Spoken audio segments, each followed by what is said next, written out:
The night air was cool, and the streets of the city were quiet, save for the occasional sound of distant traffic or a passing pedestrian. John Mercer, a man known for his wealth and business acumen, walked alone down the street, his leather shoes tapping rhythmically against the pavement. He had just left his office after yet another long day filled with meetings and transactions. At 55, John was at the peak of his career, a self-made millionaire who had climbed his way up from nothing.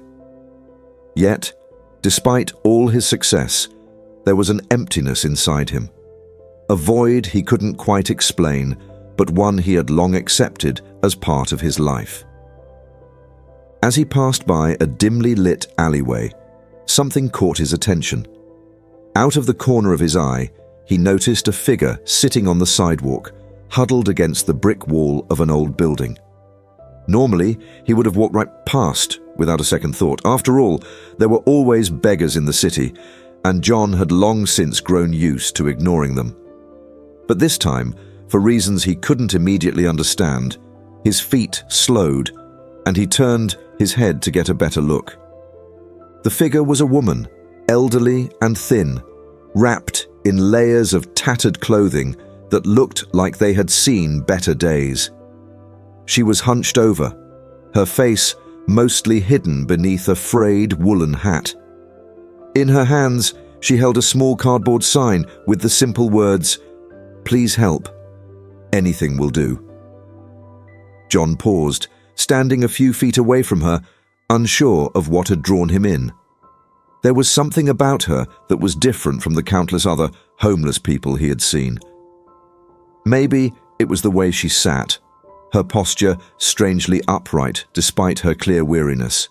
Or maybe it was the look in her eyes, dark, sunken, but with a glimmer of dignity, as though she had once known a life far removed from this. For a long moment, John stood there, debating with himself. He had never been the type to engage with beggars.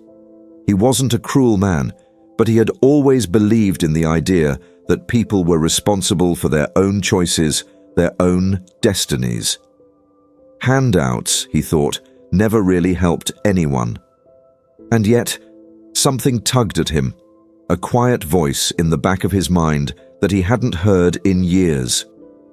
He dug his hands into the pockets of his expensive coat, feeling the smooth texture of his wallet. His fingers brushed against the familiar folds of crisp bills. Without fully knowing why, John stepped forward. The woman looked up slowly, her eyes meeting his. They were tired, filled with a weariness that seemed to come from years of hardship. But there was something else in them too. An intelligence, perhaps, or a deep sorrow that ran far beneath the surface. Her lips trembled slightly, but she didn't speak. Instead, she simply held his gaze, waiting. John's heart did something it hadn't done in a long time. It softened. Before he could talk himself out of it, he pulled out his wallet and thumbed through the bills inside. Most of them were 20s and 50s, but tucked behind a few was a crisp, clean $1,000 bill, one he had kept there for emergencies. He hesitated for just a second, glancing between the money and the woman before him. Then, in a rare moment of impulsiveness, he pulled out the $1,000 bill and held it out to her. The woman blinked, clearly surprised. She looked at the bill, then up at him, as if unsure whether to believe what she was seeing. Her hand trembled as she reached for the money, but she stopped just short of taking it. "Are you sure?" she asked, her voice soft and hoarse, barely more than a whisper. There was a hint of disbelief in her tone, as though she had long since given up on expecting kindness from strangers. John nodded, unable to explain why he was doing this. It wasn't like him at all. He rarely even gave a second glance to people on the streets, let alone handed out such large sums of money. But something about this woman compelled him. Maybe it was the loneliness in her eyes that mirrored something in himself. Or maybe it was the simple realization that despite all his success, he hadn't done anything truly generous in a long time. "Take it," he said quietly, pressing the bill into her hand. She stared down at the money, her fingers closing around it with a mix of hesitation and gratitude.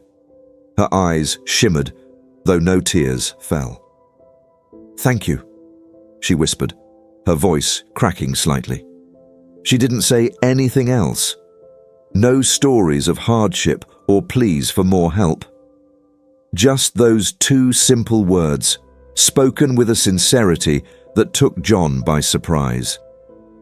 He stood there for a moment longer, feeling oddly unsettled by the exchange. It was just money, he told himself. He had more than enough of it, and giving away $1,000 wouldn't even make a dent in his wealth. Yet, as he looked at the woman's weathered face and the way her thin fingers clutched the bill, he couldn't shake the feeling that this act of kindness meant far more than the money itself. There was something deeper happening here, something he couldn't quite grasp. The woman gave him a small, almost imperceptible nod of thanks and tucked the bill carefully into a pocket of her worn coat. She shifted slightly, as though preparing to settle back into her spot for the night, her body curling inward against the cold. John felt a sudden urge to ask her more. Who she was, how she had ended up here, alone on the street. But the questions stuck in his throat, unspoken.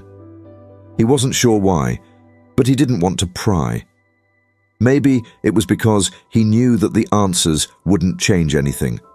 Or maybe he sensed that this moment was already complete in its own way. Without another word, John turned and began walking away. His footsteps echoed softly in the night as he made his way down the street, back toward his car.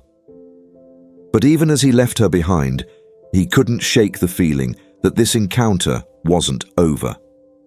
There was something unresolved, something that tugged at the edges of his mind, refusing to be ignored. As he drove home, his thoughts kept drifting back to the woman, the look in her eyes, the way her voice had trembled when she thanked him. He tried to dismiss it, telling himself that it was just a random act of kindness, nothing more. But deep down, he knew there was something more to it. Something about her felt familiar. But that was ridiculous.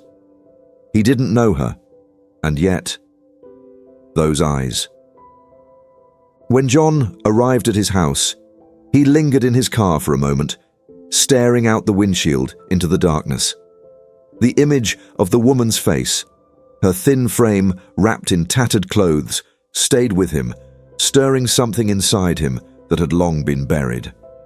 He sighed and rubbed his temples, feeling the weight of exhaustion settle over him. Tomorrow, he would go back to his routine, the meetings, the deadlines, the endless work that defined his life. But tonight, as he climbed out of his car and walked toward the front door of his grand, empty house, he couldn't shake the nagging thought that this was just the beginning of something he couldn't yet understand. Something about that woman and what had passed between them was far from over. John Mercer sat in the dim glow of his study, nursing a glass of whiskey that he barely tasted. Outside, the night deepened, casting long shadows against the walls of his sprawling mansion. The house was quiet, as it always was, its silence amplifying the faint ticking of the clock on the mantelpiece. He leaned back in his leather armchair, trying to focus on the reports scattered across his desk, but the words blurred together, meaningless. His mind, normally so sharp and focused, kept drifting back to the woman he had encountered on the street earlier that evening. No matter how hard he tried to push it aside, the memory of her lingered, refusing to be brushed off like an ordinary interaction. Her face kept flashing before his eyes, those deep, tired eyes, full of something he couldn't quite place. Sadness? Guilt? Fear? Whatever it was, it had unsettled him in a way that felt almost foreign. John was used to controlling everything in his life, his business, his wealth, even his emotions. But something about that encounter had slipped through the cracks of his carefully constructed world, and now it was gnawing at him. He took a slow sip of his drink, letting the warmth of the alcohol spread through his chest, but even that did little to calm his restless thoughts. Why had he given her so much money? He didn't make a habit of handing out cash to random people on the street, and certainly not in such large amounts. It wasn't about the money itself. He had more than enough of it. But the impulsiveness of the act bothered him. John was not an impulsive man. Every move he made was calculated, deliberate. Yet something about that moment, standing in front of the beggar woman, had compelled him to act without thinking. And now he couldn't stop thinking about it. He set the glass down on the desk with a soft clink and rubbed his eyes. The woman's eyes. There was something familiar in them, though he couldn't put his finger on why. It was like a ghost of a memory, lingering just out of reach. A feeling he hadn't experienced in years. His thoughts began to drift further back to a time long before his wealth, before the empire he had built brick by brick. To a time when life had been simpler, but far more painful. Isabella. Her name entered his mind unbidden, as it always did when he allowed his thoughts to wander too far into the past. Isabella Richards, the love of his life. The woman who had changed everything for him, and then left him shattered when she was ripped away in a tragic accident. It had been 23 years since that awful day, but the memory of it still felt fresh, as if it had only just happened. He could still see her, her smile, her eyes, the way her laughter could fill a room. And then, just as quickly, he could see her in the hospital bed, lifeless, gone, before he had even had the chance to say goodbye. John had built his fortune on the back of his grief. After her death, he had thrown himself into his work, driven by an unrelenting need to escape the pain. His success had been a distraction, a way to fill the gaping hole she had left behind. But no amount of money or power had ever truly filled it. And so he had buried his emotions, locking them away, refusing to acknowledge them. That was how he had survived. Until now. The woman on the street had unlocked something, and now the floodgates were threatening to open. John stood abruptly, pacing across the room, trying to shake off the creeping sense of unease. He didn't like feeling this way, vulnerable, uncertain. It wasn't who he was. He was a man of control, of discipline. And yet, here he was, haunted by a fleeting encounter with a beggar.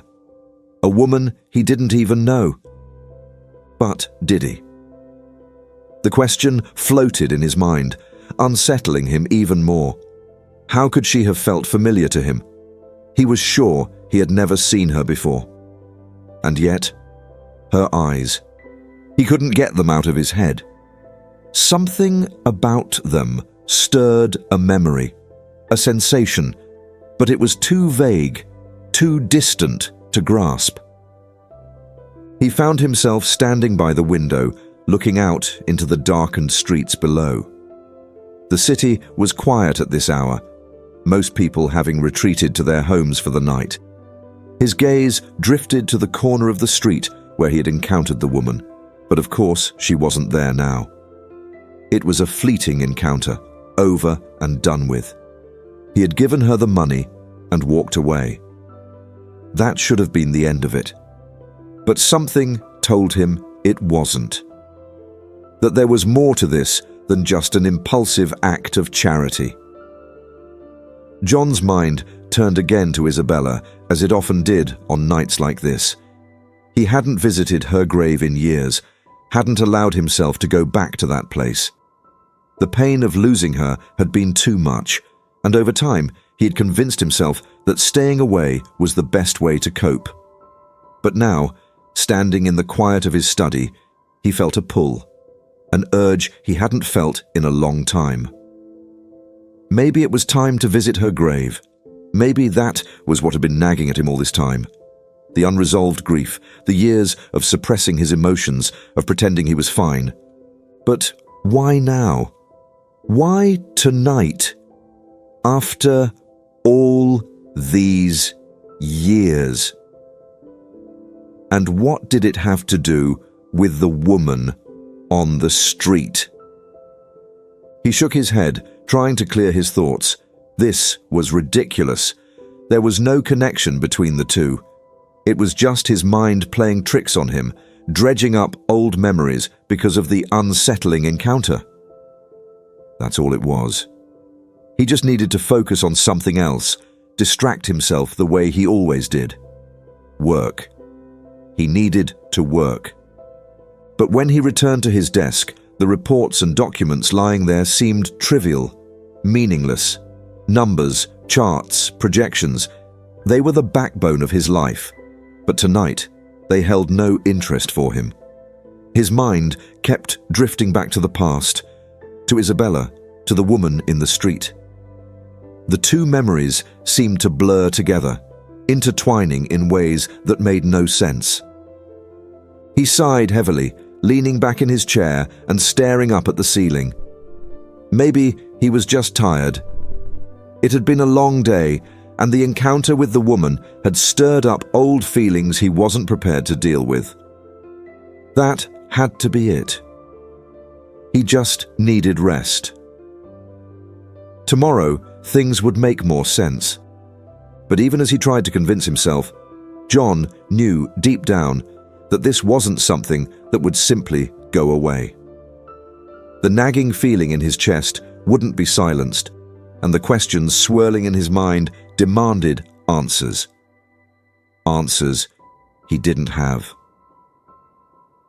He glanced over at the small photograph on his desk, a picture of him and Isabella, taken when they were young and full of hope for the future. It had been taken a few weeks before the accident, back when life still felt bright and full of promise. He looked at her face in the photo, her smile so full of life, and felt a pang of grief rise up in his chest. Suddenly, it was all too much. The memories, the confusion, the loneliness. John stood up again, this time more determined. He didn't know why, but he felt like he needed to do something. Maybe it was time to visit her grave, to confront the past that he had been avoiding for so long. Tomorrow. He would go tomorrow. With that decision made, he turned off the light in his study and walked upstairs to bed. But even as he lay there in the dark, staring at the ceiling, he knew that sleep would not come easily. The image of the beggar woman and the memories of Isabella swirled together in his mind, refusing to be ignored. Tomorrow, he told himself again. Tomorrow he would visit her grave. Maybe then he would find some answers. The morning sunlight poured into John's bedroom, illuminating the polished wood floors and casting warm patches on the walls. He awoke with a start, the previous night's tumultuous thoughts still swirling in his mind like a storm he couldn't shake.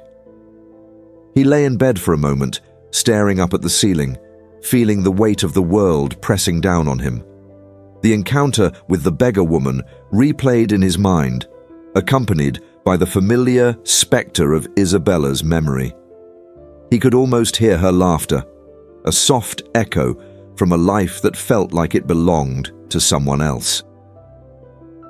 John pushed himself up and swung his legs over the side of the bed, his feet touching the cool floor. He took a deep breath, grounding himself in the present. Today, he had made a promise to confront the past. The thought ignited a spark of determination within him. He wouldn't let fear or confusion keep him from this important step. He needed to visit Isabella's grave and finally pay his respects. After showering and dressing, he grabbed a simple black jacket and left his house. The drive through the city felt surreal, the streets bustling with morning activity. Commuters rushed by, their faces a blur of determination and purpose, while vendors began setting up their stalls for the day. John found himself lost in thought, the weight of his upcoming visit pressing heavily on his mind. As he navigated familiar streets, he felt an unusual knot in his stomach. Would he be able to confront the memories? Could he face the pain of his past?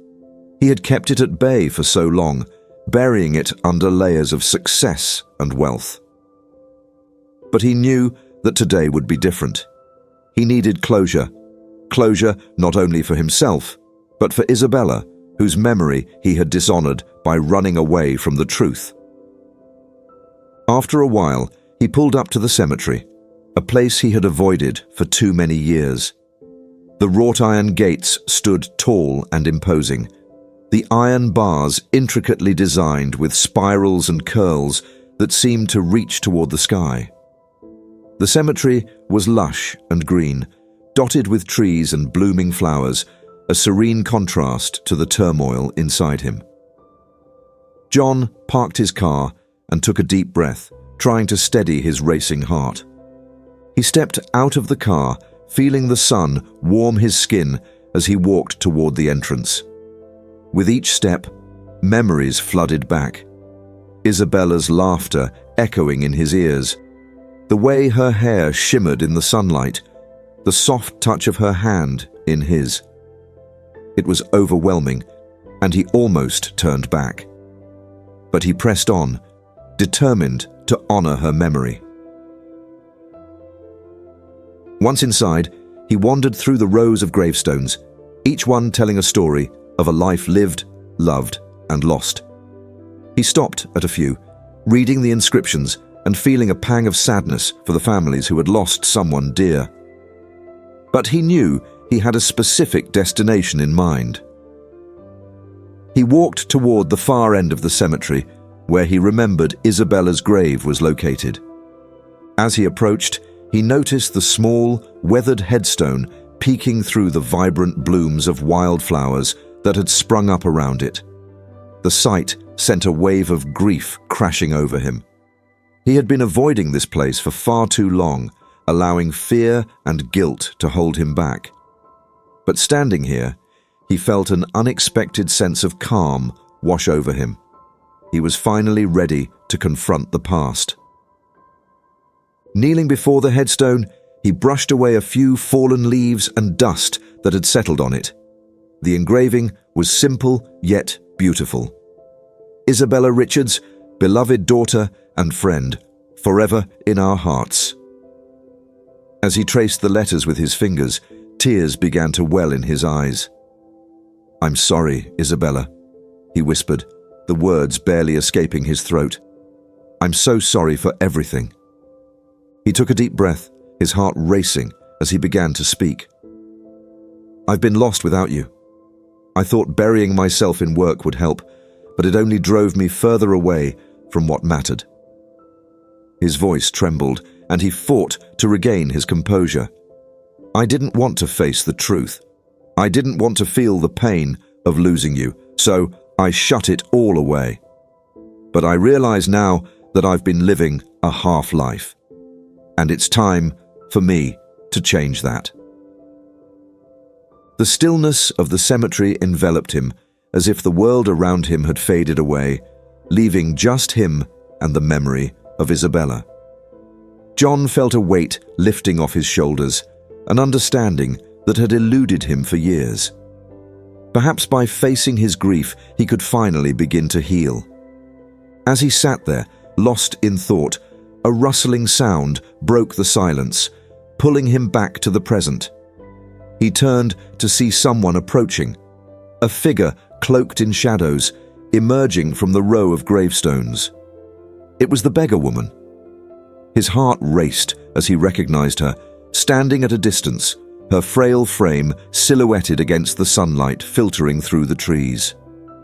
She held a single white rose in her hand, and her eyes met his with a look of knowing that sent a chill down his spine. He hadn't expected to see her here, especially not in this place of sorrow and memory. "What are you doing here?" he asked, his voice a mix of confusion and curiosity. The woman stepped closer, her face softening as she glanced at Isabella's grave. "I come here every year," she said quietly, her voice barely above a whisper, "to pay my respects. I owe her that much." John felt a wave of emotion crash over him, the pieces of the puzzle starting to fit together in his mind. "You knew her?" he asked, incredulous. "How could you know her?" She looked at him, her gaze steady and unfaltering. "I knew her in life. I knew her laughter, her kindness. We shared the same world once?" Her words hung in the air, heavy with meaning. "But I lost my way. I've spent years trying to atone for a mistake." John's heart raced. The implication of her words hit him like a thunderbolt. "You were in the accident, weren't you?" he asked, the realization dawning upon him. "You were driving the other car." The woman nodded slowly, her eyes glistening with unshed tears. "Yes, I was the one who took her life. I didn't mean to, but the moment I heard the sirens, I knew I had to live with that. I come here every year to honor her memory and to seek forgiveness." John's mind reeled, a whirlwind of emotions crashing against the barriers he had built around himself. Anger surged within him, but alongside it was an undeniable sense of connection. Here was the woman who had unwittingly tied their fates together, her life forever altered by a moment of recklessness. Yet, there was more to her story, a tale of remorse that mirrored his own journey through grief and loss. "How can you ask for forgiveness when you have suffered so much?" John found himself saying, his voice trembling with emotion. "You've lost everything, haven't you?" "I lost my family, my home, and the will to live," she replied softly, her gaze never wavering from his. "I've spent years in regret, searching for a way to atone for the past. That's why I come here, to honor her and to remind myself of the consequences of my choices." For a moment, they stood in silence, the weight of their shared sorrow filling the air around them. John felt an unexpected bond forming, one that transcended the boundaries of grief and guilt. They were both survivors of a tragedy that had reshaped their lives, each struggling to find a way to cope with their pain. "I gave you that money," he said, breaking the silence. "I don't even know why I did it. I never give to strangers, especially not that much. But you looked like you needed it." The woman smiled faintly, a flicker of understanding crossing her face. "Sometimes, a single act of kindness can change everything. That's why I'm here. To try to give back even a fraction of what I took away." John felt a knot in his throat, the enormity of the moment crashing over him.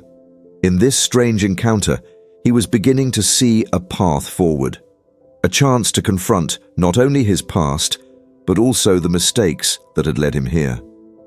Perhaps forgiving Mary could lead to his own healing, a way to finally release the grip of grief that had held him for so long. "Maybe we both have a debt to pay," he said, looking into her eyes, "and maybe, together, we can find a way to forgive ourselves."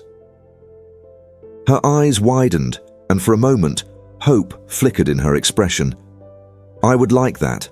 I've spent years living in the shadows of my mistakes. It would be nice to step into the light, even just for a moment." As they stood together in the stillness of the cemetery, a sense of purpose began to take root within John.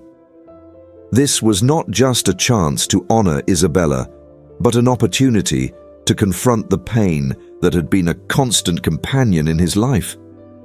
The past had shaped him, but it didn't have to define him. Together, perhaps they could find a way to navigate the murky waters of their shared history and emerge into the light. With newfound resolve, he took a step back, glancing at Isabella's grave once more. "I'm ready to talk to you," he whispered, feeling a weight lift off his chest. "I'm ready to forgive." As he turned back to Mary, he realized that the journey ahead would not be easy. But standing here, united by their pasts, he felt an inexplicable bond forming. Perhaps they could help each other heal, finding solace in the shared understanding of loss, grief, and the possibility of redemption.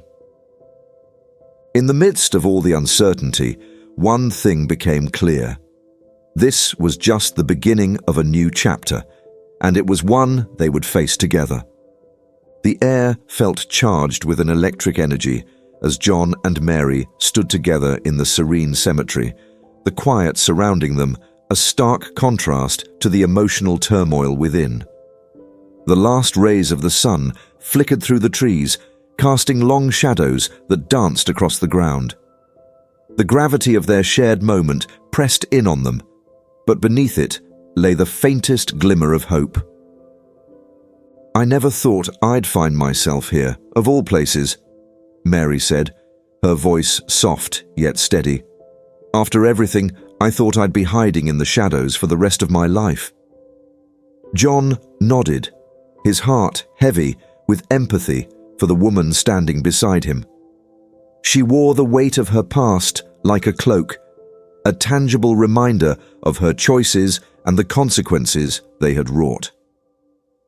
"I understand that feeling all too well," he replied. "I spent years buried in work, thinking that success could somehow drown out the pain of loss, but it only led to deeper isolation." Mary turned to him, her eyes glistening with understanding. "How did you find the courage to come here today, to confront the memories you've tried so hard to forget?" The question hung in the air, and John found himself searching for an answer. "It was a combination of things, I suppose. The encounter with you, seeing someone so lost.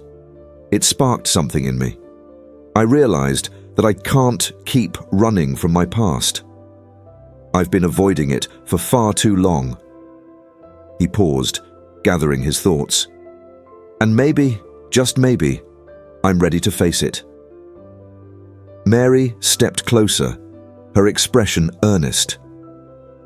"You don't have to do it alone, you know. I've spent so much time believing I was the only one carrying this burden. But it seems we both share the weight of our mistakes." John met her gaze, feeling the bond between them grow stronger with each word exchanged. "I think we could help each other," he said, his voice steady.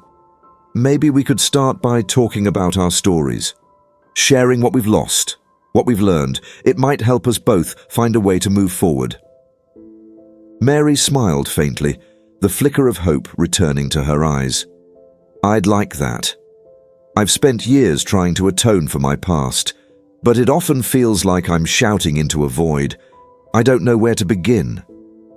"Why don't you start with the moment that changed everything?" John suggested gently. "Take me back to that day, if you feel comfortable."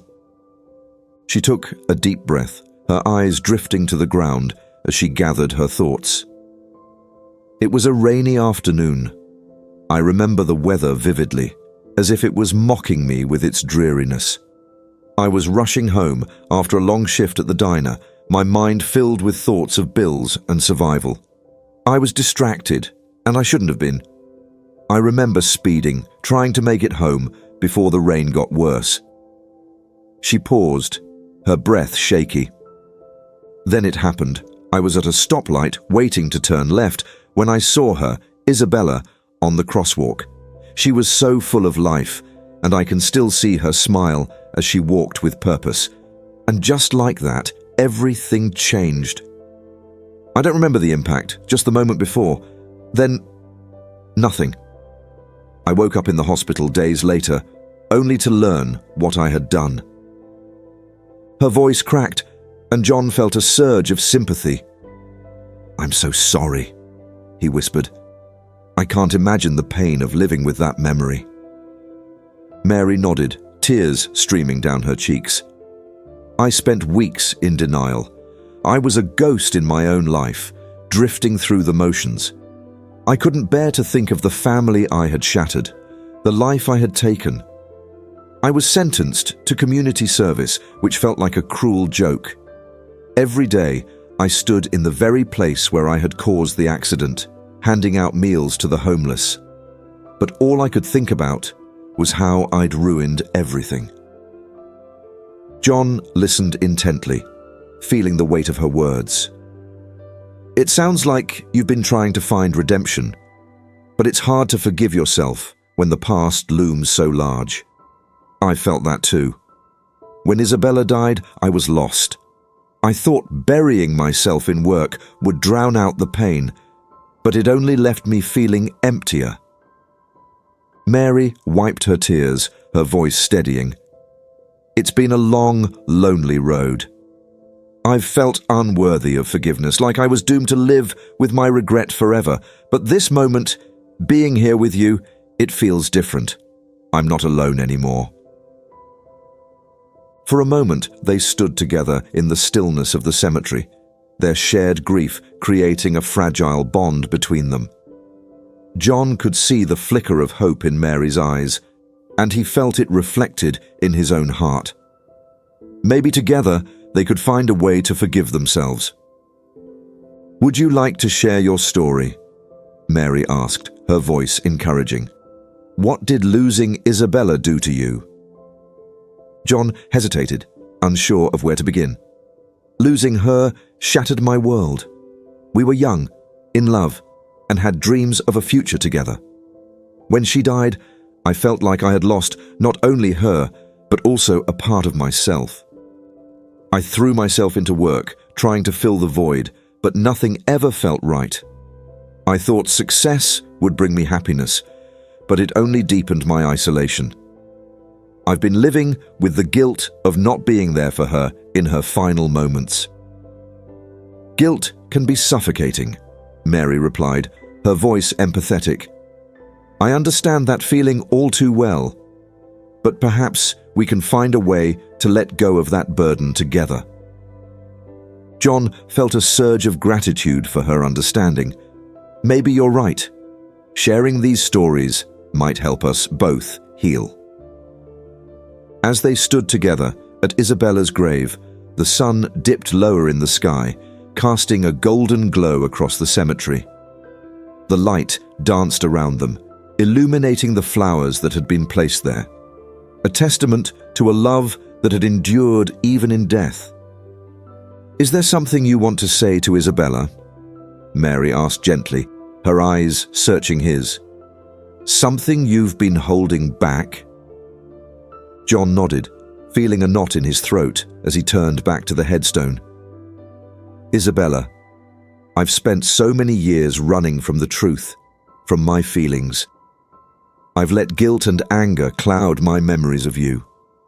But I want you to know that I've realized how important it is to honor your memory. You deserve that." He paused, emotions swirling within him. "I'm so sorry I wasn't there for you. I wish I could have changed things, but I know that's not possible. I can only strive to honor your legacy by living a life that reflects the love we shared. And now, with Mary here, I'm realizing that it's okay to seek forgiveness for both of us." With each word, he felt a weight lift off his shoulders, a release of the pain he had carried for so long. Mary stood beside him, her presence a comforting reminder that they were both seeking a way to heal. "Thank you for sharing that," she said softly, her voice barely above a whisper. "It takes great courage to confront your past, I admire that about you." John turned to her, gratitude filling his heart. "And I admire your strength, Mary. We've both been through hell, and it's not over yet, but we can face it together." The sun continued to dip lower, casting long shadows that wrapped around them like a comforting embrace. As they stood together in the growing twilight, John felt a renewed sense of purpose. Perhaps this was the beginning of a new chapter in their lives, one where they could forge a path toward healing and forgiveness, not just for themselves, but for each other. "Can I ask you something?" Mary said, breaking the silence. "Of course," John replied. "What do you want most moving forward? What would forgiveness look like for you?" He took a moment to think, the weight of her question sinking in. "I want to remember Isabella for who she was, a vibrant, loving person. I want to honor her memory by living fully, by finding joy again. And I want to let go of the anger and guilt that have chained me for so long." Mary nodded, her expression thoughtful. "I want to find peace within myself. I want to believe that I can atone for my mistakes and that I'm worthy of forgiveness. I want to honor Isabella by living a life that reflects her kindness." They stood together, the weight of their pasts settling between them, yet it felt lighter now.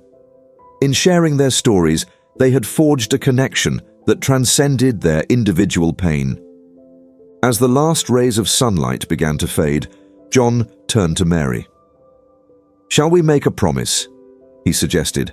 "A promise to support each other as we navigate this journey together. We don't have to face it alone." Mary's eyes lit up with hope. "Yes, I would like that. We can be each other's support system. Help each other find a way to heal." They shook hands, sealing their promise with a firm grip, the warmth of their connection grounding them in the moment. Just then, a gentle breeze rustled the leaves above, whispering through the cemetery as if the very world around them acknowledged their commitment. The shadows lengthened, but with them came a sense of clarity. In that moment, amidst the gravestones and memories, John felt a shift within himself, a willingness to embrace the pain of the past while stepping toward a brighter future. "Let's go grab a cup of coffee," John suggested, breaking the reverie. "We have a lot more to talk about, and I'd like to know more about your life." Mary smiled, her eyes sparkling with renewed energy. "I'd love that." They turned away from the grave, leaving behind the memories of loss and regret, stepping forward into a future filled with possibility. As they walked side by side, John felt a sense of hope growing within him, a quiet assurance that together they could navigate the darkness and emerge into the light. As John and Mary walked toward the exit of the cemetery, a soft chill settled in the air, signaling the approaching evening. The sun had dipped below the horizon, painting the sky with hues of orange and deepening purple, as if the world itself was a canvas of their emotions. They chatted lightly, the heaviness of their pasts lingering, but softened by the warmth of their shared understanding. Once outside, they headed toward a cozy cafe nearby, its warm glow beckoning them like a lighthouse in the gathering darkness. The inviting aroma of freshly brewed coffee wafted through the air, mingling with the faint scent of pastries, and John felt a wave of comfort wash over him. It was a small, familiar place that had always been a refuge from the chaos of life. Now, it felt like the perfect backdrop for this new chapter in his life. Inside, the cafe buzzed with energy. Lively conversations and laughter filled the air, blending with the soft hum of indie music playing in the background. John and Mary found a quiet corner table, away from the clamour, but close enough to soak in the vibrant atmosphere. As they settled into their seats, John took a moment to appreciate the contrast between the warmth of the cafe and the weight of the cemetery. Mary glanced at the menu, her brow furrowing slightly. "I haven't had coffee in years," she admitted, a sheepish smile crossing her face. "I used to love it, but I felt I didn't deserve it anymore." "Why not?" John asked, genuinely curious. "Isn't it just a little pleasure in life?" "I guess I associated it with the things I used to enjoy before everything changed. I thought indulging would only serve as a reminder of what I lost," she replied, her voice contemplative.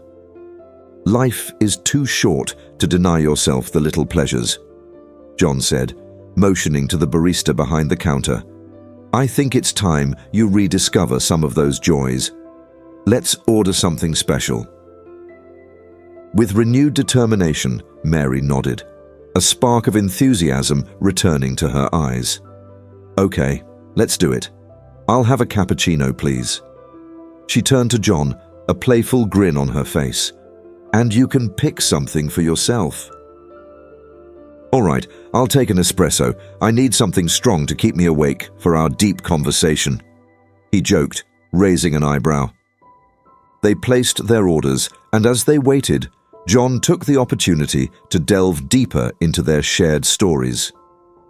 "So, tell me more about your life before everything fell apart. What were your dreams?" Mary leaned back in her chair, her gaze drifting toward the cafe window, where the streetlights began to flicker to life.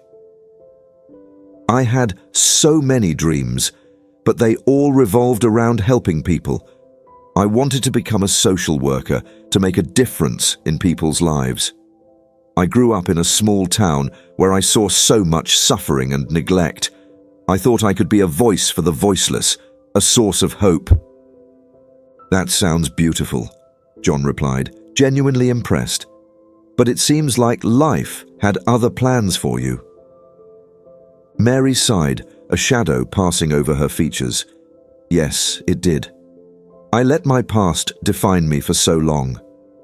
After the accident, I lost sight of who I was. I moved to the city, thinking I could escape my history, but it just followed me. I was always haunted by the faces of those I'd hurt, especially Isabella's. I couldn't bring myself to be that person who wanted to help others when I felt so broken myself." John nodded, his heart aching for her. "I can understand that. Losing Isabella stripped me of my identity too. I was once a man who believed in love and possibility, but I became someone who chased shadows, who built walls around his heart." Just then, the barista approached their table with steaming cups in hand. "Here you go, a cappuccino and an espresso, fresh and ready to go." They both smiled as the barista set their drinks down, the rich aromas swirling around them like a comforting embrace. "Cheers," John said, raising his cup. "Cheers," Mary echoed, clinking her cup against his. They took their first sips, and John could see the pleasure flicker across Mary's face. "Wow, this is amazing. I can't believe I've denied myself this," she said, her eyes sparkling. "Welcome back to the world of coffee," he laughed, savouring his own drink. "It's the little things, isn't it?"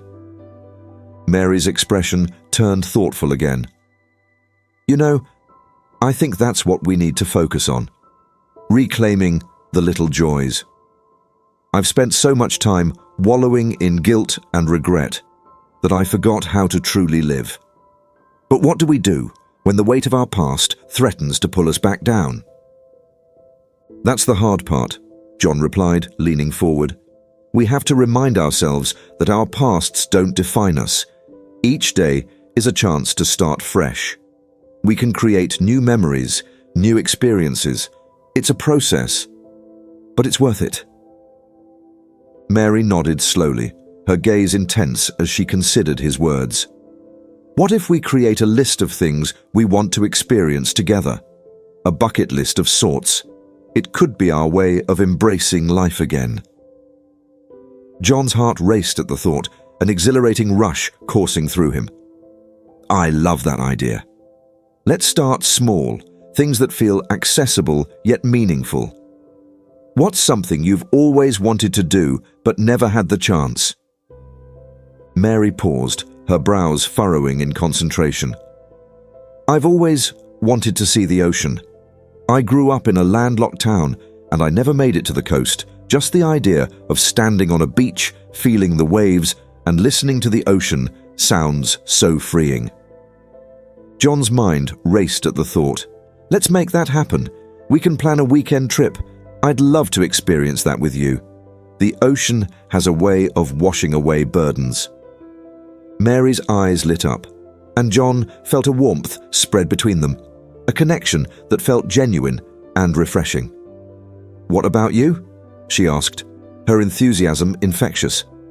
What's something you've always wanted to do? John hesitated for a moment, his heart skipping as he thought about his own dreams that had lain dormant for too long. I've always wanted to try skydiving, he admitted with a sheepish grin. I know it sounds crazy, but I've always thought it would be an exhilarating way to confront my fears. Mary laughed, the sound bubbling up like a stream. Skydiving? That's ambitious, but I love it. What do you think it symbolizes for you? It represents letting go of fear, John replied earnestly. For so long, I've been afraid to feel anything, afraid to face the depths of my emotions. Jumping out of a plane feels like a metaphor for finally taking that leap into the unknown. It's scary, but exhilarating. Their conversation flowed effortlessly, and John marveled at how easily they connected. They crafted their list over coffee, each item a small piece of their journey toward healing. With each new idea, they shared laughter, dreams, and vulnerabilities, threads weaving a tapestry of shared hope. As the cafe began to empty, John felt a renewed sense of purpose blossoming within him. You know, maybe we can make our list a joint endeavor. Let's hold each other accountable. If one of us hesitates, the other can be there to push us forward. I love that idea, Mary said, her eyes bright with excitement. It'll be our way of motivating each other and keeping our spirits high. The sun had fully set by now, the soft glow of the cafe lights providing a warm ambience that felt like a safe haven from the world outside. John felt a swell of gratitude for this moment, sitting across from Mary, sharing their hopes, their fears, and their plans for a future that felt less daunting. Can I share something with you? John asked, his voice low and serious. Of course, Mary replied, her expression shifting to one of concern and attentiveness. I'm starting to realize that I've been looking for answers in the wrong places, he confessed. I thought success and money would fill the void, but it hasn't. It only made me more isolated. Talking to you today, it feels like I'm starting to peel back the layers I've built around myself. It's terrifying, but also liberating. Mary reached across the table, placing her hand over his. You're not alone in this. We both have layers to peel back, and it's okay to be vulnerable. It's how we grow. I think the most important step is recognizing that we're worthy of love and forgiveness, even after everything. As John looked into her eyes, he felt a sense of connection that was both comforting and exhilarating. The warmth of her touch sparked something within him, a flicker of hope and a reminder that he was capable of feeling again. Thank you for being here with me, he said softly, sincerity pouring from his words. I didn't realize how much I needed this until now. Mary smiled, her eyes glistening with emotion. I needed it too. We're both on this journey of rediscovery together, and that makes it easier. I believe we can make a difference in our own lives, and maybe in the lives of others. As they finished their coffee, a sense of calm settled over them. They had laid the groundwork for their shared journey, a journey that would require courage, vulnerability, and trust. Shall we finalize our list? John suggested, pulling out a notepad he had stashed in his bag. Let's write down our first goals and maybe brainstorm a timeline. Mary's eyes widened with enthusiasm. Yes, let's do it. I want to make this real. They spent the next hour crafting their bucket list, each item sparking laughter, excitement, and a deeper understanding of one another. It felt like they were not just writing down experiences, they were weaving dreams, hopes, and aspirations into a tapestry of their renewed lives. Finally, they leaned back, exhausted yet exhilarated. The list lay between them, filled with possibilities. The moment felt significant, a turning point that marked the beginning of their journey toward healing. As they prepared to leave the cafe, John couldn't help but feel a sense of excitement bubbling within him. So, when do we start? He asked, his heart racing at the thought of all the adventures that lay ahead. Mary grinned, a spark of determination igniting in her eyes. How about this weekend? Let's plan our ocean trip. We can take a long drive, maybe stay overnight. It'll be our first step toward reclaiming our lives. I love that idea, John exclaimed, feeling a rush of adrenaline at the thought of venturing into the unknown with her. As they stepped outside, the crisp night air enveloped them, filled with the sounds of the city coming alive. The stars twinkled above, and John felt a sense of freedom coursing through him. For the first time in years, he felt hope, the kind that ignited a fire within, urging him to embrace the future. They walked side by side down the dimly lit street, the flickering streetlights illuminating their path as they made plans for the coming weekend. The world felt expansive and full of possibility, a stark contrast to the weight they had both carried for so long. In that moment, John realized that they were not just facing their pasts, they were actively crafting their futures together. And that realization was both thrilling and comforting, a promise of what lay ahead. A journey filled with hope, redemption, and the chance to heal not just themselves, but the memories of those they had lost along the way. In that moment, John realized that they were not just facing their pasts, they were actively crafting their futures together. And that realization was both thrilling and comforting, a promise of what lay ahead. A journey filled with hope, redemption, and the chance to heal not just themselves, but the memories of those they had lost along the way. As the weekend approached, John and Mary spent the next few days in a delightful whirlwind of planning.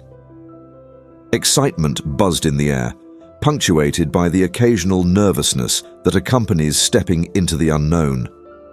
They communicated constantly, sharing their ideas for the trip, and each message brought a renewed sense of anticipation. The ocean awaited them, a symbol of rebirth and the promise of new beginnings. On the day of their departure, John awoke early, feeling a mix of excitement and anxiety. He was filled with a sense of purpose, ready to embark on this journey with Mary. He grabbed a quick breakfast, his mind racing with thoughts about what lay ahead. Would the ocean really help them heal? Would he finally find the clarity he had been searching for? After packing his essentials, a few clothes, sunscreen, a camera, and a journal, He made his way to the meeting point they had decided on, a quaint coffee shop halfway between their homes. As he entered, the familiar aroma of roasted coffee beans enveloped him, instantly putting him at ease. John found a cozy corner table by the window and ordered his usual espresso while he waited for Mary. He felt his heart race with anticipation. They had talked about this trip for days, but now that it was finally happening, it felt surreal. Moments later, Mary entered, and time seemed to stand still. The sunlight streaming through the window highlighted her features, making her look radiant. She wore a flowy summer dress, perfect for a day by the beach. Her hair cascaded down her shoulders in loose waves, and she exuded a vibrant energy that immediately lifted John's spirits. "Hey there," Mary greeted, her smile infectious. "I hope you're ready for an adventure." "Absolutely. I've been looking forward to this all week," John replied, his heart swelling with excitement. They settled into a table and shared a light breakfast, discussing their hopes for the day ahead. "I can't wait to feel the sand between my toes," Mary said, her eyes sparkling. "I've heard that the ocean has this incredible way of making you feel alive." "It's true," John agreed. "The sound of the waves, the salty breeze, it's a whole experience. We're going to enjoy every moment." After finishing their meals and gathering their belongings, they headed out to John's car, which he had packed the night before. As he drove toward the coast, they played a playlist filled with songs that resonated with their renewed hope. The music filled the car, enveloping them in a comforting embrace as they laughed and sang along. Mary turned to John, her expression turning serious for a moment. "You know, I've never done anything like this before. I always played it safe, but I feel like this is a step toward reclaiming my life." John glanced over, surprised at how deeply her words resonated. "I get that. It's a leap of faith for both of us. But sometimes, stepping outside our comfort zones is the only way to grow." Mary nodded, her expression thoughtful. "I'm just grateful to have someone to share this with. You've brought so much light back into my life, and I want to embrace that." John felt a warmth in his chest at her words. "I feel the same way. It's as if we're breathing life into our dreams again. We're rediscovering who we are." The conversation flowed naturally between them, each word deepening their connection. They shared stories of their childhoods, dreams, and fears, laughter punctuating the serious moments.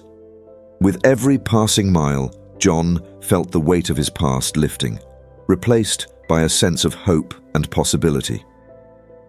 As they neared the coastline, the landscape transformed into rolling hills adorned with vibrant wildflowers. The scent of the sea began to waft through the open windows, invigorating their spirits.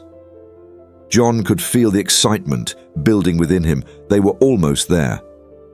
Finally, they arrived at their destination.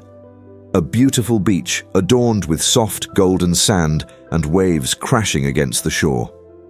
The sight took John's breath away, and he could see that Mary was equally captivated. "Wow, this is incredible!" she exclaimed, her eyes wide with wonder. "Just wait until you feel the water," John replied, unable to contain his enthusiasm. They parked the car and hurried toward the beach, the sound of the waves growing louder with each step. The ocean stretched out before them, endless and inviting. As they stepped onto the warm sand, John felt a sense of freedom wash over him. Mary kicked off her sandals and took off running toward the water, laughter bubbling up as the waves kissed her feet. John couldn't help but smile, watching her embrace the moment. He followed closely behind, feeling like a kid again, caught up in the thrill of the ocean. "Come on, the water feels amazing," she called over her shoulder, splashing water playfully as she danced along the shoreline. John caught up to her, the cool water enveloping his feet as he laughed, letting the waves lap at his ankles. "This is what I needed," he shouted, exhilarated by the moment. They spent hours at the beach, playing in the water, building sandcastles, and collecting seashells. Mary's laughter rang like music in John's ears, a sweet reminder of the joy that could still be found amidst their shared pain. The warmth of the sun and the rhythm of the waves created a cocoon of safety, allowing them to shed the burdens they had carried for so long. At one point, as they settled onto a blanket they had brought, John reached for his camera to capture the moment. He snapped pictures of Mary, her laughter brightening the frame as she posed with seashells and twirled in the wind. Each click of the shutter felt like capturing a fragment of joy, pieces of life that had been missing for too long. "Let me take a picture of you," Mary said, her eyes gleaming. She adjusted the camera, focusing on John, who smiled shyly. "Come on, show that charming smile of yours." John obliged, and Mary captured his laughter and warmth. As she reviewed the pictures, her face lit up. "These are perfect. We'll have to create a photo album of our adventures. It'll be a reminder of how far we've come." John felt a rush of affection for her enthusiasm. "I'd love that. It's like we're building a new story together, one memory at a time." They spent the rest of the afternoon sharing their hopes and dreams as the sun began to set. The sky transformed into a stunning canvas of oranges, pinks, and purples, reflecting off the water and creating a magical atmosphere. As the last rays of sunlight dipped below the horizon, John felt a sense of peace wash over him. "Let's write down our experiences from today," Mary suggested, pulling out her journal. "It's important to remember moments like these." "Great idea," John agreed, pulling out his own notebook. They sat side by side, pen in hand, each jotting down their thoughts and feelings. The sound of the waves became a soothing backdrop as they wrote, and John felt his heart open wider with every word he put down. After they finished writing, Mary turned to John, her expression serious yet tender. "You know, being here feels like a new beginning for me. I'm finally able to let go of some of the pain." John nodded, understanding the weight of her words. "It's the same for me. I'm learning that healing is a journey, not a destination. We take it one step at a time." They shared a moment of silence, allowing the gravity of their experiences to settle between them. It was a moment of connection, two souls navigating the intricacies of grief and renewal together. "Can I ask you something?" Mary said, breaking the silence. "Of course," John replied, intrigued. "What do you think Isabella would say if she saw us right now?" Her eyes were searching his, a mixture of curiosity and vulnerability in her gaze.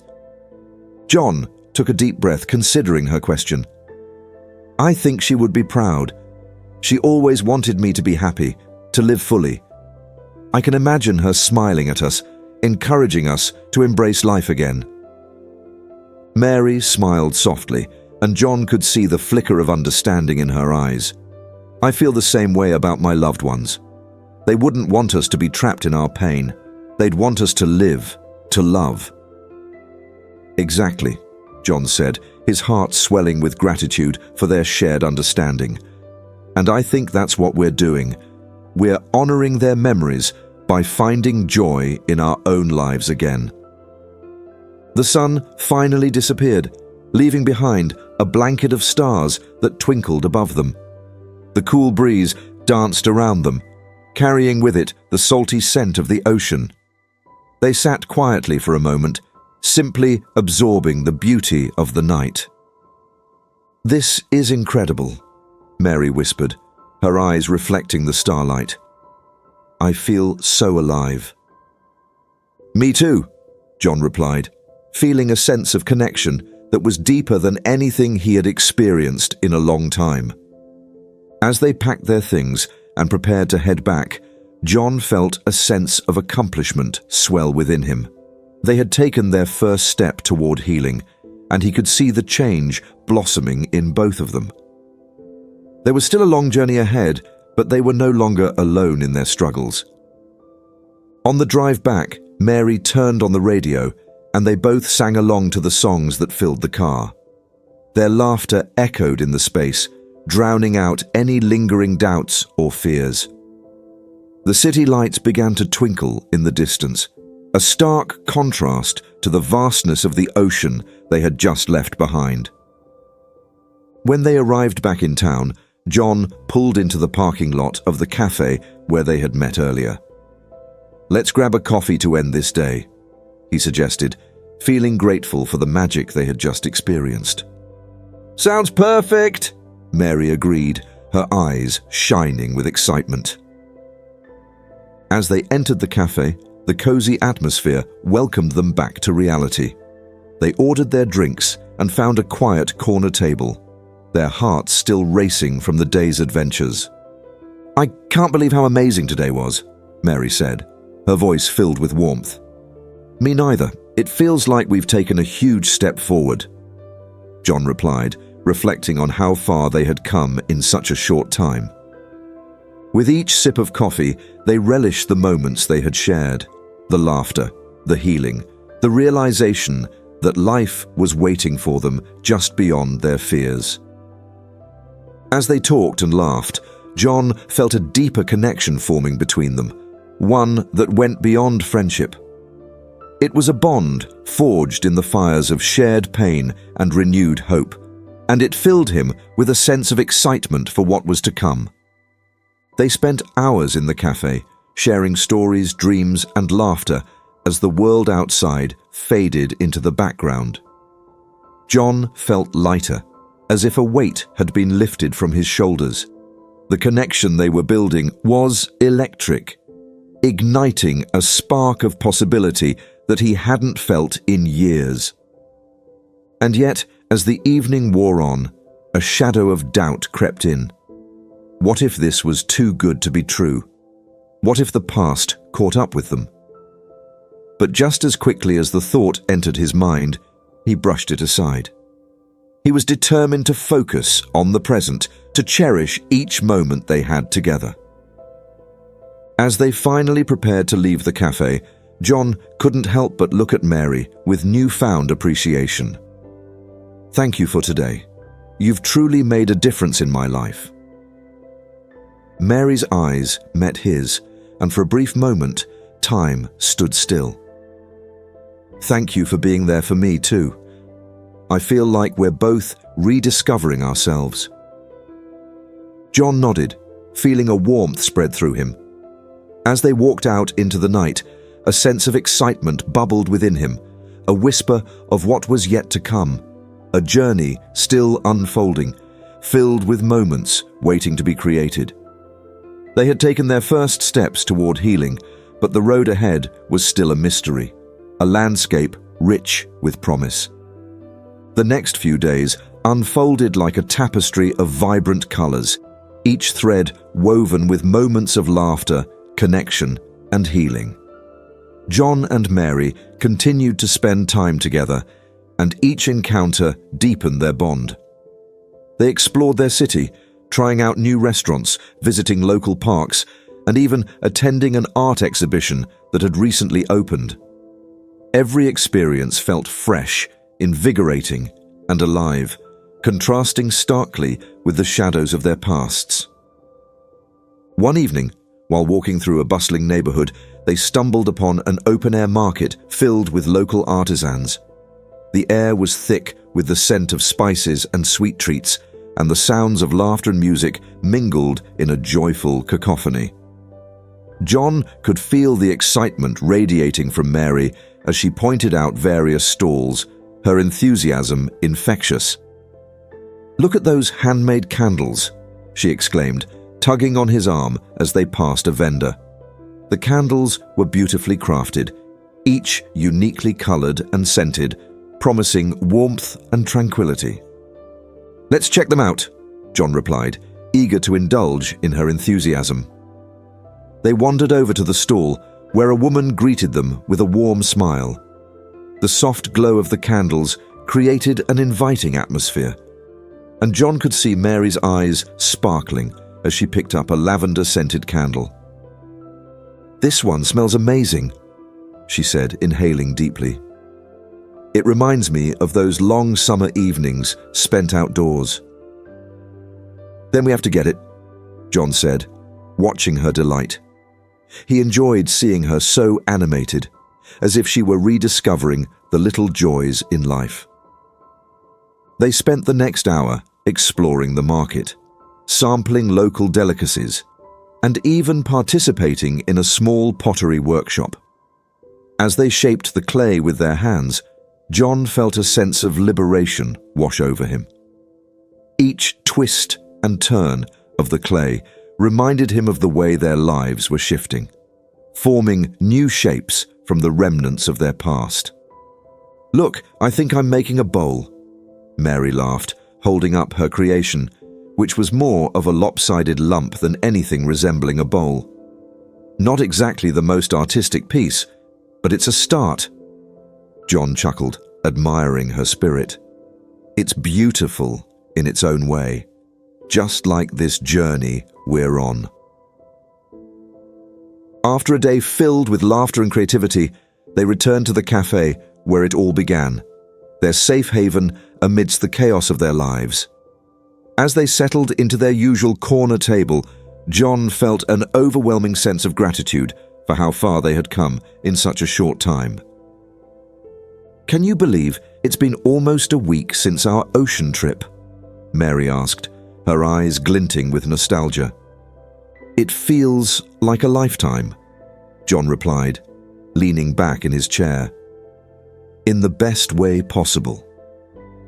Mary nodded, her gaze thoughtful. "I really think we're doing something special here. It's not just about moving forward, it's about healing together. I feel lighter, like I can breathe again." John smiled, his heart swelling with appreciation for her honesty.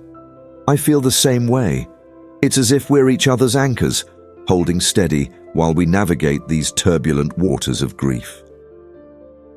Just then, their conversation was interrupted by the cafe owner, a jovial man named Marco, who had become familiar with them over the past week.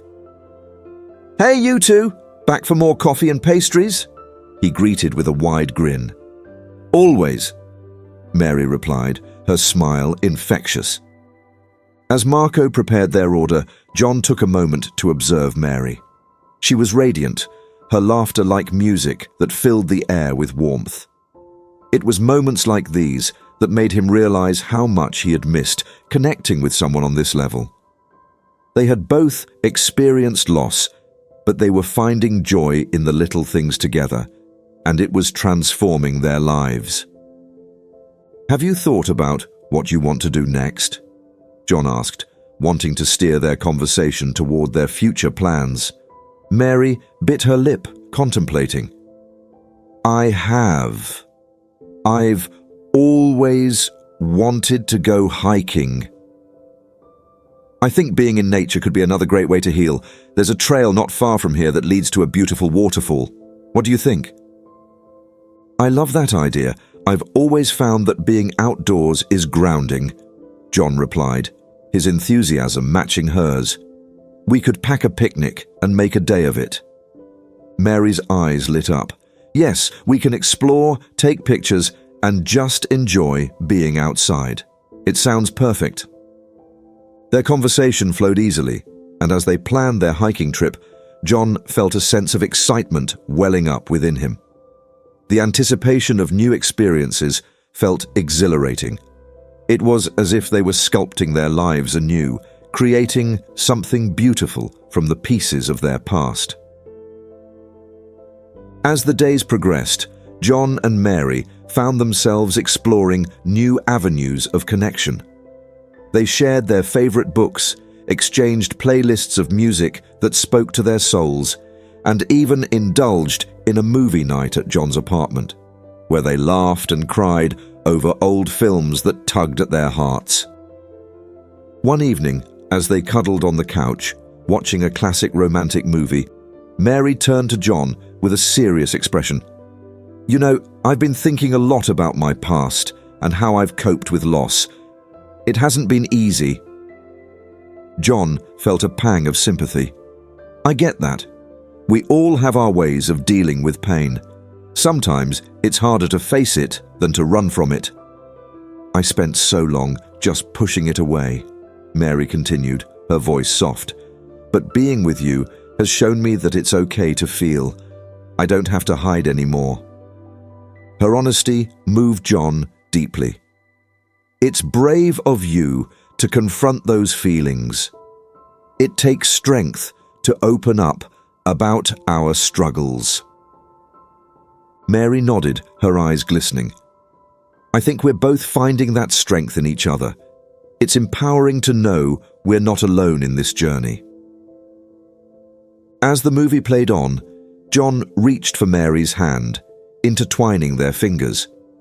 It was a simple gesture, yet it carried a weight of unspoken understanding and shared vulnerability. They were two souls navigating the complexities of grief, and in that moment, they both felt a flicker of hope. As the weekend approached, their hiking trip loomed closer, and excitement bubbled between them. They spent the night before their adventure-packing supplies, snacks, water bottles, a first aid kit, and a camera to document their journey. They were a flurry of energy, and John couldn't help but marvel at how invigorating it was to have someone to share these moments with. The next morning, they set out early, the sun barely rising as they drove toward the hiking trail. The anticipation was palpable as they exchanged stories and laughter, their spirits buoyed by the promise of adventure. Upon arriving at the trailhead, they were greeted by a stunning landscape. Tall trees swayed gently in the breeze, the sun filtering through the leaves, casting dappled shadows on the ground. The sound of birds chirping and leaves rustling created a serene backdrop that set the tone for their hike. "Ready for this?" John asked, glancing at Mary as they stepped onto the trail. "Absolutely," she replied, her enthusiasm infectious. They began their ascent, the trail winding through the forest, each step bringing them closer to the waterfall that awaited them. The fresh scent of pine filled the air, invigorating their senses and heightening their awareness of the world around them. As they walked, they shared stories of their favorite hiking experiences, laughing about the mishaps they had encountered in the past. "I once got lost on a trail and ended up walking in circles for hours," John admitted, shaking his head at the memory. Mary giggled. "That sounds like something I would do. I once slipped on mud and ended up sitting in it. I think I scared away half the wildlife with my screaming." Their laughter echoed through the trees, mingling with the sounds of nature surrounding them. The more they shared, the more John felt a connection forming, a bond that transcended their shared pain and blossomed into something beautiful. As they approached a clearing, the sound of rushing water grew louder, filling John's heart with anticipation. They stepped into the open, and before them lay a breathtaking waterfall cascading down the rocks into a clear pool below. The sunlight danced on the water, creating a shimmering spectacle that left them both in awe. "Wow," Mary breathed, taking in the view. "It's even more beautiful than I imagined." "Nature has a way of taking your breath away," John replied, feeling a sense of peace wash over him. They wandered closer, the cool mist from the waterfall refreshing against their skin. John couldn't resist the urge to dip his toes into the water, and Mary followed suit, giggling as the coolness enveloped her feet. "This is perfect," she exclaimed, her eyes sparkling with joy. "I feel so alive." "Me too," John replied, marveling at the beauty of the moment. He couldn't remember the last time he had felt this free, unburdened by the weight of grief. As they settled down on a rock to enjoy their picnic, they shared sandwiches and fruit, the simple meal punctuated by their easy conversation. John felt a sense of contentment wash over him, as if he were finally reclaiming the happiness he thought he had lost forever. "You know," Mary said thoughtfully, "this waterfall reminds me of how life can be unpredictable. Just like the water flows over the rocks, we have to learn to navigate the challenges that come our way." "Exactly," John replied, nodding. "It's all about finding the beauty in the journey, even when it's difficult." As they finished their meal, Mary pulled out her camera, eager to capture the beauty surrounding them. "Let's take some pictures," she suggested, her eyes alight with excitement. John grinned as he struck a pose, playfully flexing his muscles. "You know you're going to regret this when you see how ridiculous I look." Mary laughed, snapping photos of him in various poses, her joy infectious. They took turns capturing the moment, their laughter echoing in the serene space, creating a memory that would last long after they left the waterfall. But amidst the light-heartedness, John sensed an undercurrent of something deeper, a growing connection that was blossoming between them. He couldn't help but wonder if they were heading towards something more than friendship. As he watched Mary, her laughter ringing like music in the air, he felt a stirring in his heart that he hadn't experienced in years. After spending hours at the waterfall, they reluctantly decided to head back down the trail. The sun began to dip lower in the sky, casting a golden hue over the landscape. As they walked side by side, John could feel the electricity between them, an unspoken bond that had formed over the past week. As they approached the car, Mary turned to him with a serious expression. "John, I just want to say how grateful I am for you. You've really helped me see the beauty in life again, and I don't take that lightly." John felt a warmth spread through him. "You've done the same for me, Mary. It's like we're both learning to live again together." In that moment, they both knew their journey was only beginning. There were still challenges ahead, but together they felt stronger, more resilient. As they drove home, the setting sun casting a warm glow on their faces, John's heart raced with anticipation for what was yet to come. Little did they know the past was not done with them yet. Shadows lingered just out of sight, waiting for the opportune moment to strike and challenge the fragile bond they had begun to build. But for now, they were determined to embrace the present, to celebrate the newfound joy that had entered their lives, and to step into the future hand in hand, ready to face whatever came next. The following week unfolded with a sense of normalcy that felt almost foreign to John. For the first time in years, his calendar was filled with plans, not just obligations or work-related tasks, but vibrant outings with Mary that had become the highlights of his days. They continued to meet almost daily, exploring new corners of their city, sharing meals at quaint little restaurants, and laughing over inside jokes that seemed to multiply with each encounter. One sunny afternoon, they decided to visit a nearby botanical garden, a lush oasis brimming with vibrant flowers and sprawling greenery. As they entered the garden, the air was filled with the sweet scent of blooming flowers, and the sound of rustling leaves whispered promises of tranquility. The path meandered through the garden, leading them past carefully curated flower beds, fountains, and shaded sitting areas. It felt like a sanctuary, a perfect backdrop for the connection that was blossoming between them. Mary gasped as they turned a corner to find a particularly breathtaking section filled with vibrant tulips, each hue more radiant than the last.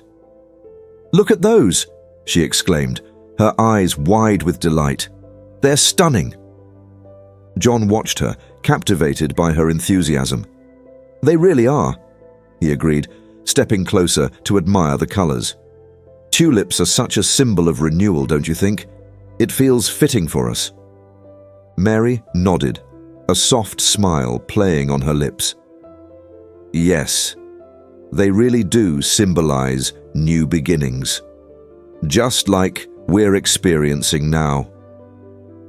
As they strolled through the garden, they shared thoughts about life, love, and the paths they had taken. John opened up about his past and the heartbreak he had endured.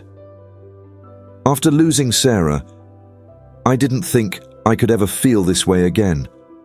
I was just lost, going through the motions without really living," he admitted, his voice thick with emotion.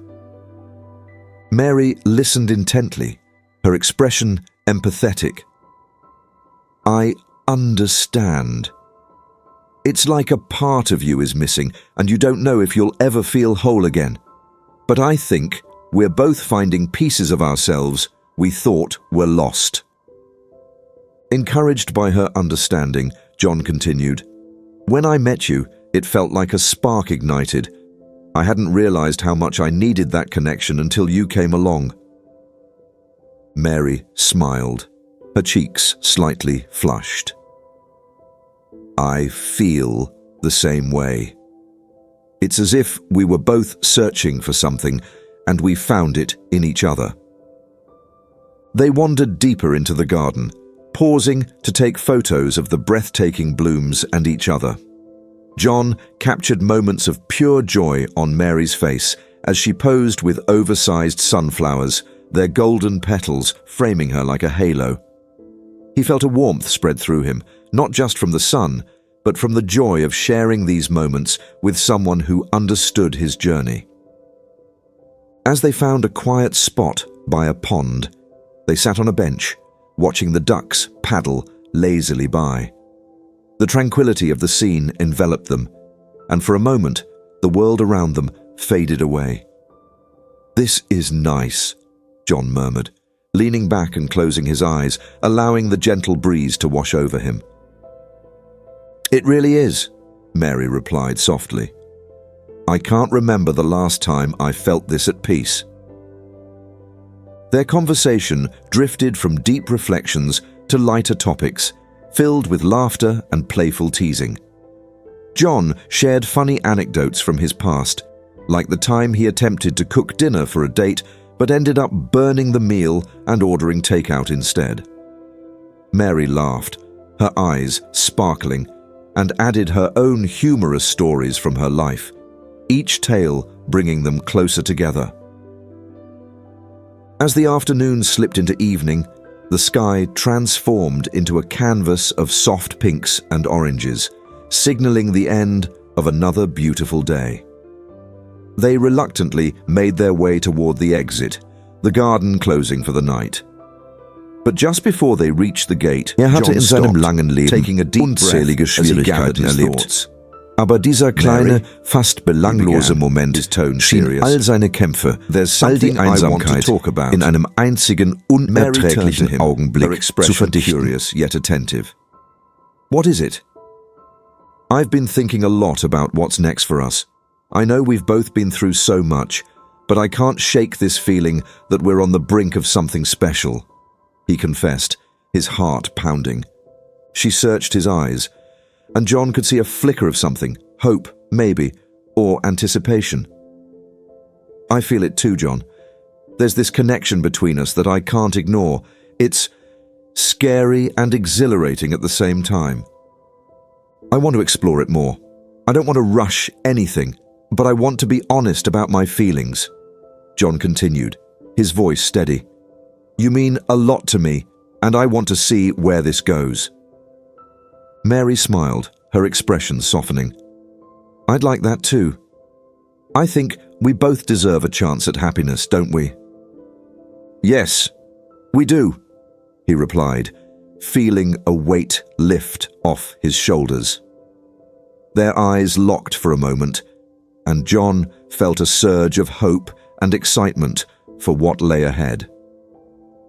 As they walked back to the car, they held hands, the simple act grounding them amidst the swirling emotions of the day. The connection they had formed was undeniable, and John felt a sense of purpose driving him forward. But the very next day, as if the universe were testing their resolve, they were faced with an unexpected challenge. John had returned to work, catching up on emails and projects he had neglected during his time with Mary. As he settled into his desk, a familiar face appeared in his office doorway. His old friend, Tom, who worked in a different department. "Hey man, I heard you've been off the grid for a bit.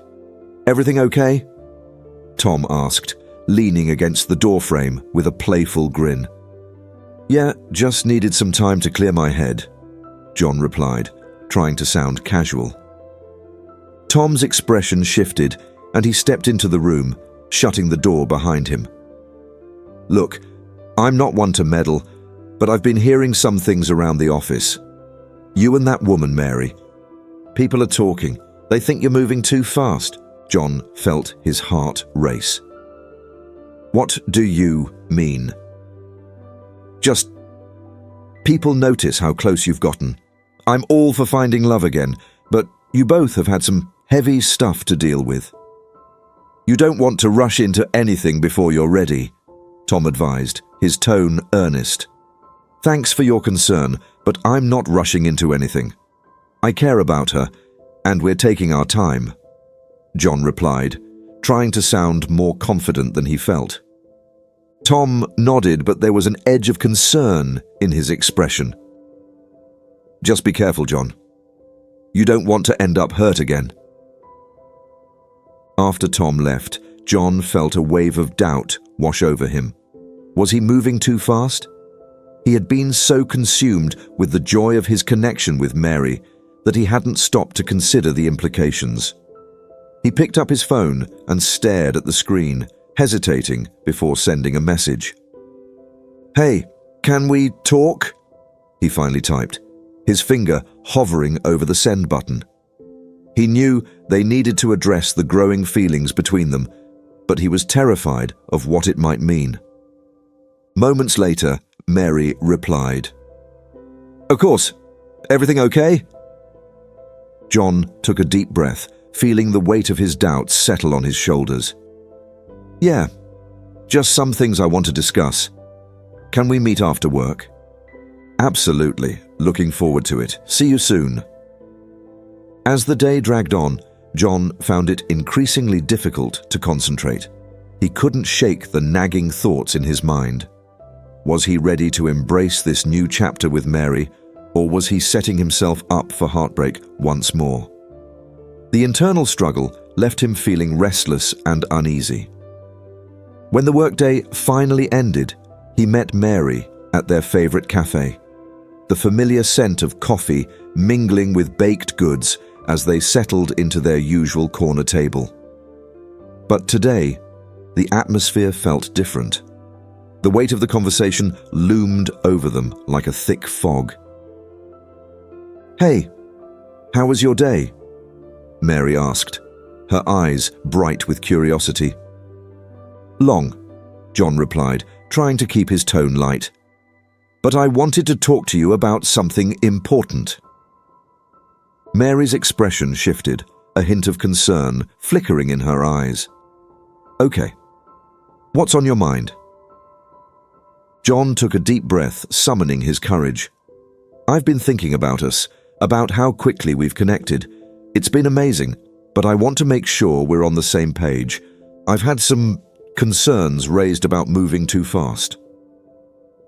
Mary's face fell slightly, and he could see the worry in her eyes. I understand. I've felt some of that pressure too. It's just that when I'm with you, it feels right.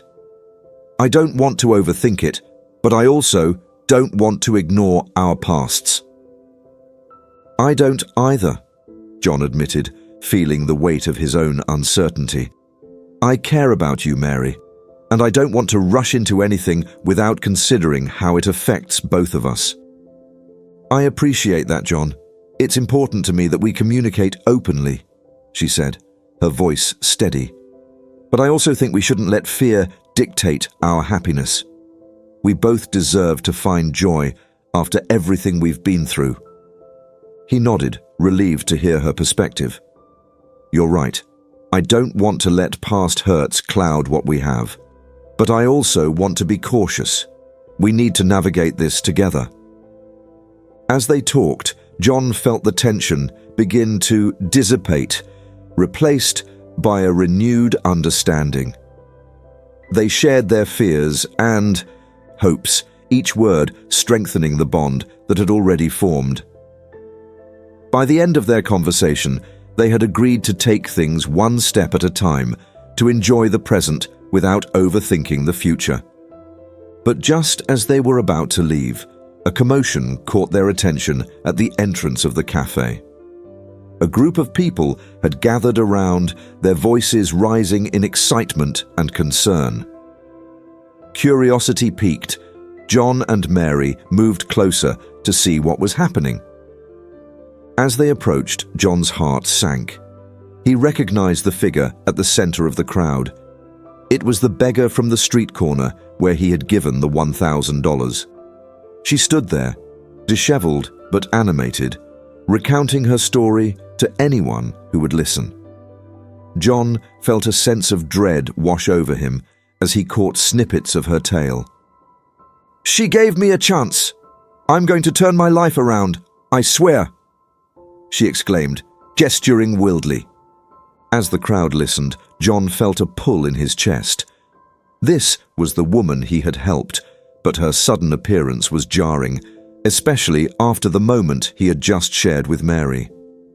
He glanced at Mary, whose expression mirrored his own confusion. What's going on? Mary asked, her brow furrowed. I don't know, John replied, feeling the tension in the air shift. I didn't expect to see her here. The beggar spotted them and waved, a smile lighting up her face as she made her way through the crowd. You helped me! Thank you so much! I'm starting over! She exclaimed, her voice filled with gratitude and excitement. Mary turned to John, concern evident in her eyes. Is that? Yes, John replied, his stomach churning. That's the woman I gave the money to. As the crowd cheered her on, John felt a mix of emotions. He was proud of her for wanting to turn her life around, but the situation felt unsettling. The attention was overwhelming for her, and he could see her struggle with the attention. John, are you okay? Mary asked, gently squeezing his hand. He nodded, though the unease lingered. Yeah, I'm just surprised. I didn't think I'd see her again so soon. The beggar reached them, still animated. You really changed my life, you know. I'm finally taking the steps to get back on my feet, she said, her gratitude palpable. Wow, that's amazing, Mary responded, her warmth shining through the unexpected situation. I'm so happy for you. John stood by, feeling a mix of pride and uncertainty as the beggar continued to speak about her plans. She talked about enrolling in a job training program and reconnecting with family. It was heartwarming to hear, but John couldn't shake the feeling that there was something deeper beneath her joy. As the crowd began to disperse, Mary turned to John, her expression thoughtful. This is incredible, John. She's turning her life around, and you were a part of that. John's thoughts were swirling. I hope she truly means it. It's a big step, and I want her to succeed. Mary smiled softly, but her gaze held a hint of concern. "But do you think she'll be okay? I can't help but wonder if it's all too much for her right now." "I hope so," he replied, feeling a tightness in his chest. "I want to believe in second chances for both her and us, but there's always that fear of falling back into old patterns." Mary's eyes met his, and in that moment he felt an unspoken understanding pass between them. They were both navigating uncharted waters, uncertain yet hopeful. As they left the cafe, the air was thick with unspoken thoughts. John knew they were facing a pivotal moment, both for the beggar and for their blossoming relationship. They had chosen to step into the unknown together, ready to embrace whatever lay ahead. But the challenges they faced were real. And as they drove back home, John's thoughts drifted to the beggar's words, her passionate declarations echoing in his mind. He couldn't shake the feeling that her reappearance wasn't just a coincidence. There was a connection between their stories that felt intertwined, a thread that had been pulled taut but not yet severed. Little did he know, the revelations and challenges that awaited them would test the very foundations of their newly forged bond. But for now, they were determined to hold on to the joy they had found in each other, even as the shadows of the past threatened to cast their long silhouettes over the future. Little did he know, the revelations and challenges that awaited them would test the very foundations of their newly forged bond. But for now, they were determined to hold on to the joy they had found in each other, even as the shadows of the past threatened to cast their long silhouettes over the future. The next few days were a whirlwind of emotions for John and Mary. After the chance encounter with the beggar at the cafe, they found themselves contemplating the fragility of life and the unpredictable nature of their respective journeys. John couldn't shake the lingering thoughts about the beggar's sudden transformation and how it might echo in his own life. As he and Mary continued to explore their budding relationship, he felt a deeper sense of responsibility toward the people around them, including Mary. Mary, on the other hand, was increasingly preoccupied with the idea of second chances. She often found herself reflecting on her past choices, the moments that had led her to where she was now. In their conversations, she began to open up more about her struggles, peeling back layers that had previously felt too tender to expose. One afternoon, while they were sitting in a cozy cafe, sipping lattes and discussing their favorite childhood memories, Mary paused and looked at John with a seriousness that made his heart race. "You know, I've been thinking a lot about what we talked about the other day, about us and moving forward," she said, her eyes searching his. "Yeah?" he replied, curious and a bit apprehensive. "What's on your mind?"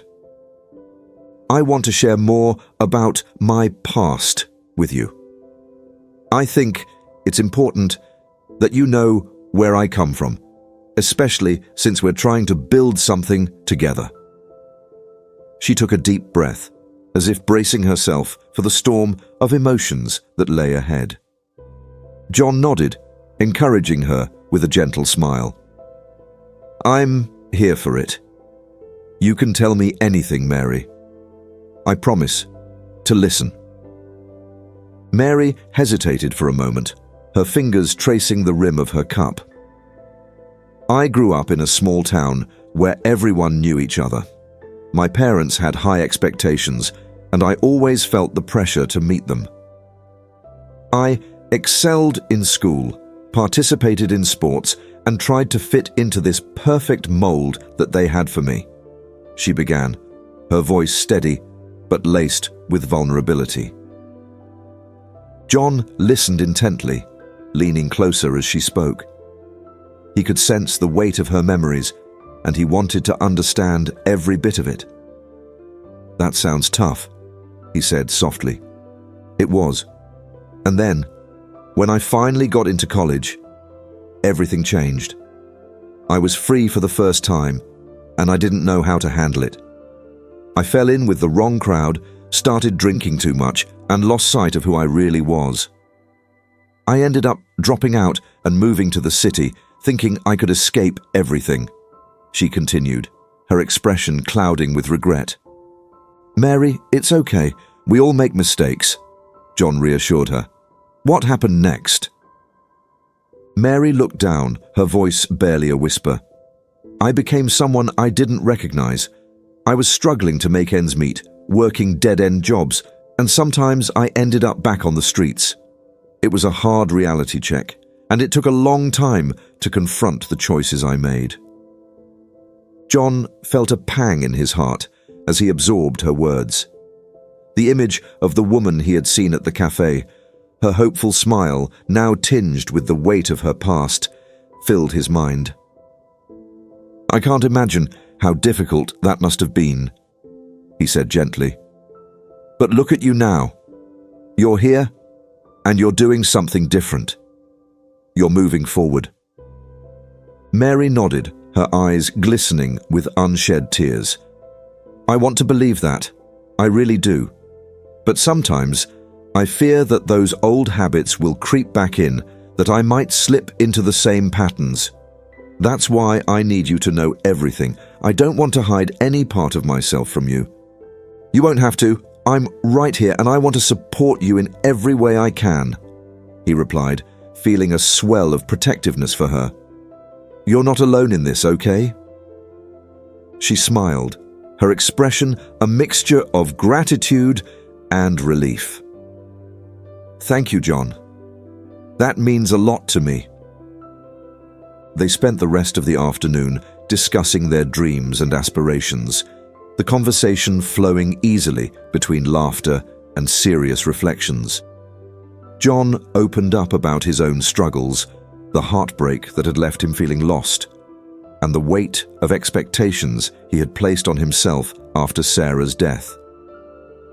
The more they shared, the closer they felt, and by the end of their meeting, both of them had gained a deeper understanding of each other's journeys.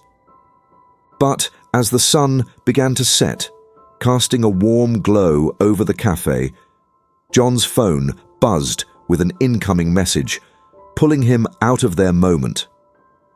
He glanced at the screen and felt a chill run down his spine. It was a text from an unknown number, simply reading, I know about you and the beggar. Be careful. His heart raced as he looked up at Mary, who was oblivious to the message. He quickly tucked his phone away, pushing aside the anxiety that bubbled to the surface. Who could this be? Was it someone from his past trying to get in his head? Or was it related to the beggar he had helped? Everything okay? Mary asked, catching his distracted expression. Yeah, just work stuff, he lied, forcing a smile. Nothing important. As they left the cafe, John's mind was a whirlwind of questions and concerns. He couldn't shake the feeling that someone was watching him, waiting for the right moment to strike.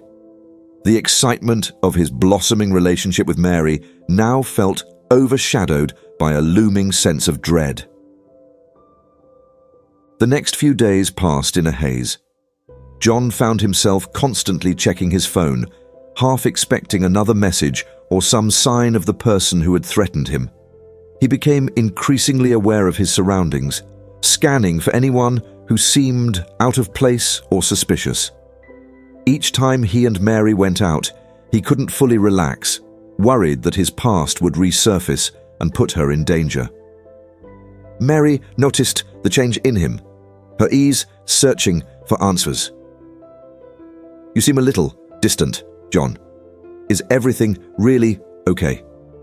She asked one evening as they strolled through a nearby park, the twilight casting a soft glow around them. Yeah, I'm just working through some things, he replied, forcing himself to focus on her instead of his spiraling thoughts. It's just a busy time at the office. Mary tilted her head, unconvinced. "You know you can talk to me, right? I'm here for you." "I know, and I appreciate it," he said, guilt gnawing at him. "I guess I'm just trying to process everything. It's a lot to handle." Their conversation shifted back to lighter topics, but John's mind remained clouded with uncertainty. The feeling of being watched never left him, and he couldn't shake the worry that someone was out to disrupt his newfound happiness. The following weekend, they planned to go hiking, a tradition they had started to embrace as a way to connect with nature and each other. John hoped the fresh air and beautiful scenery would help clear his mind. As they navigated the winding trails, he found himself captivated by the vibrant foliage and the sound of leaves crunching beneath their feet. Mary seemed to be in her element, her laughter echoing through the trees as they shared stories and explored the beauty around them.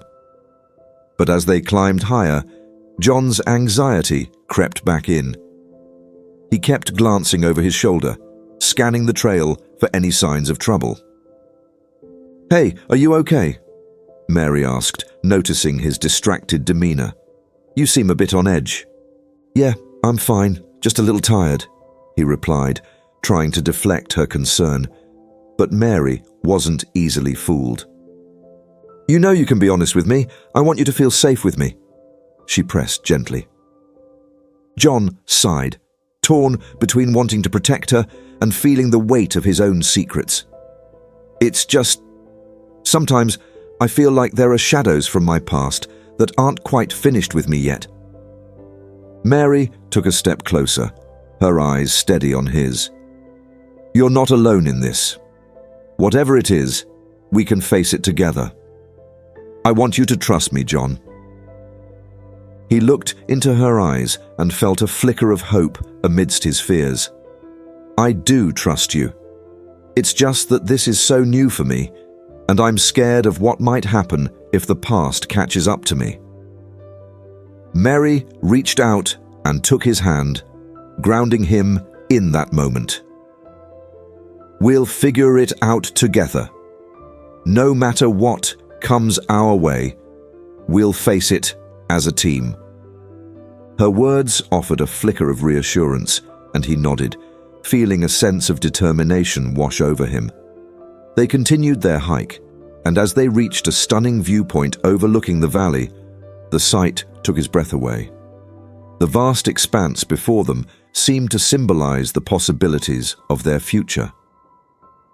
They sat on a large rock, soaking in the beauty, and Mary leaned her head against his shoulder. "This is perfect," she whispered, her voice soft and filled with contentment. "It really is," John replied, glancing down at her. In that moment, all the worries that had clouded his mind began to fade. He felt an overwhelming desire to protect this happiness, to hold on to it tightly and shield it from whatever darkness loomed in the background. But the peace was short-lived. Just as they were about to leave, John's phone buzzed in his pocket again. He pulled it out, his heart sinking as he read the message. "You're being watched. Don't trust anyone." Panic surged through him, and he quickly turned his phone off, slipping it back into his pocket. He glanced around the area, feeling paranoia wash over him. Had someone followed them? Was he putting Mary in danger just by being with her? "Everything okay?" Mary asked, sensing his sudden shift in mood. "Yeah, it's just... Let's head back," he said, urgency creeping into his voice. "I think it's time to go home." As they made their way down the trail, John felt the weight of the world pressing down on him. He knew that something had to give, and he couldn't keep hiding the truth from Mary. But revealing his fears meant risking everything he had built with her. Their descent felt longer than usual, each step heavy with the realization that their lives were about to intertwine in ways neither of them could fully anticipate. The shadows of the past were lurking closer, and John knew he needed to confront them before they could threaten the fragile bond he shared with Mary.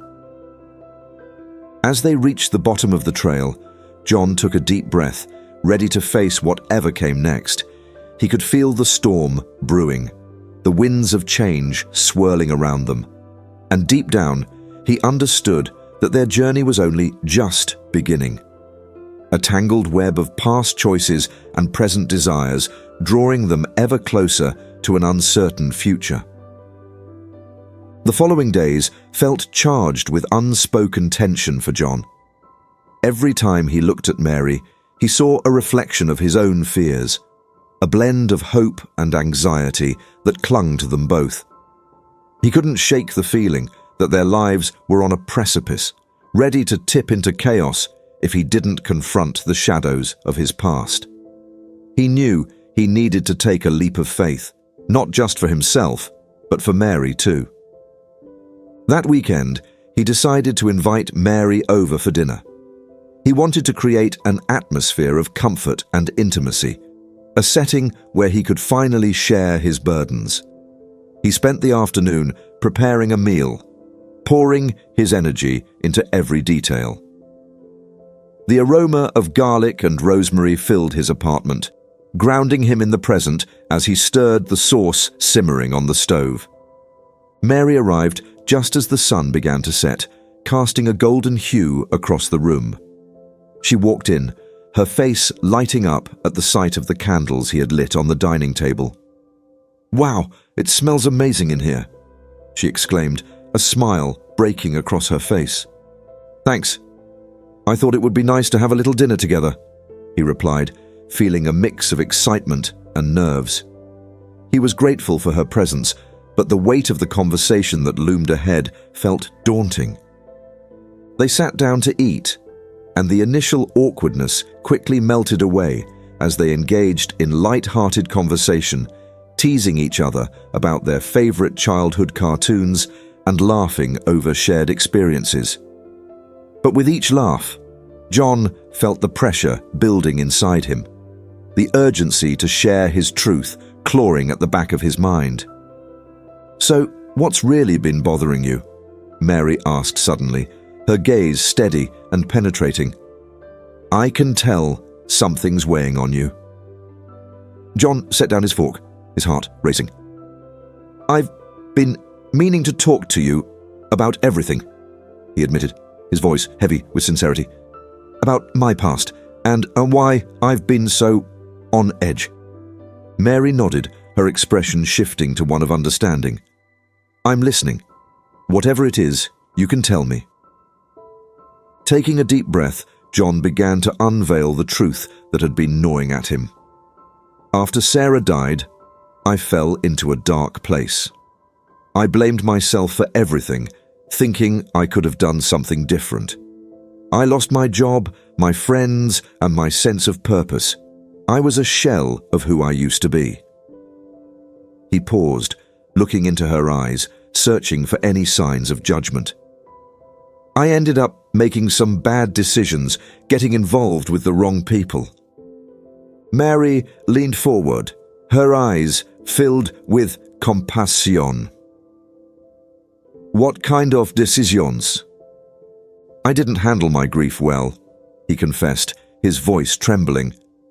"I got into some shady business deals, hoping to make quick money to escape my reality. I thought I could turn it around, but I got in deeper than I intended. When I finally tried to pull out, things got messy. I was threatened, and I lost everything, my savings, my reputation. It was a downward spiral that nearly cost me my life." Mary reached across the table, placing her hand over his. "John, I had no idea. I'm so sorry you went through that. It must have been incredibly difficult."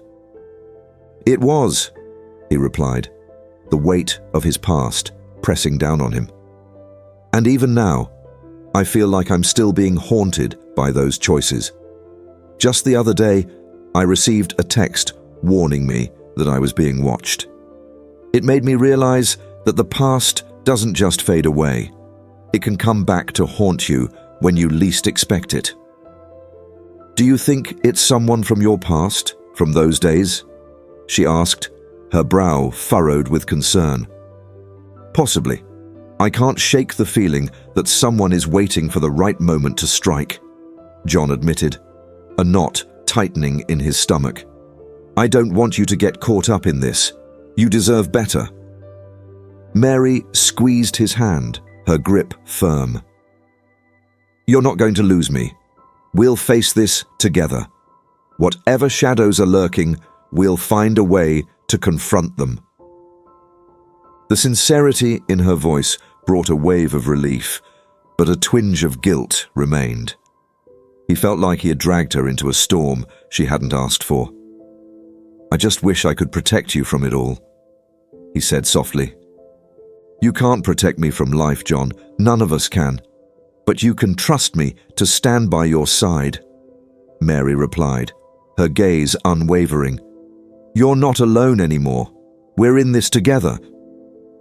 He took a moment to absorb her words, the weight of her support washing over him like a balm. Thank you, Mary. I don't deserve your kindness after everything. Stop that. You deserve happiness just as much as anyone else, she insisted. You've been through hell, but you're here and you're trying to make things right. That matters. They sat in silence for a moment, the flickering candlelight casting shadows across their faces. John felt the walls he had built around himself begin to crumble. With Mary by his side, maybe he could face whatever consequences lay ahead. He realized that allowing her in was not a weakness, it was a strength. After dinner, they moved to the living room, settling onto the couch. John felt lighter, the burden of his secrets no longer choking him. They curled up together under a soft blanket, the warmth between them offering comfort. Mary turned to him, her eyes sparkling in the dim light. What do you want to do now? What's next for you? I want to make amends, John said, determination filling his voice. I need to face the people I wronged and the mistakes I made. It won't be easy, but I can't keep running away. I owe it to myself and to the memory of Sarah to try and set things right. Mary nodded, her expression resolute. I'm here to help. We can figure out a plan together. You don't have to do it alone. Just then, John's phone buzzed again. He hesitated for a moment, his stomach knotting in anticipation. He glanced at the screen and felt his heart drop. The message read, If you want to keep her safe, you need to listen. Meet me where it all began. Panic surged through him as he looked at Mary. I need to go. I'll explain later, but I can't ignore this, he said, urgency flooding his voice. John, wait, what's going on? She pressed, alarm evident in her eyes. Someone knows about us, about my past. They're threatening you, and I can't let anything happen to you, he replied, fear gripping him. Then let me come with you. We'll figure this out together, she insisted, her tone firm. No, it's too dangerous, he replied, his heart aching at the thought of putting her in harm's way. I can't risk your safety. Mary's expression hardened and she shook her head. You don't get to decide what's safe for me. I'm not leaving you to face this alone. If you go, I'm going with you. The determination in her voice struck a chord within him. He knew he couldn't push her away any longer, and for the first time, he felt a flicker of hope. Together, they could confront the shadows that haunted him.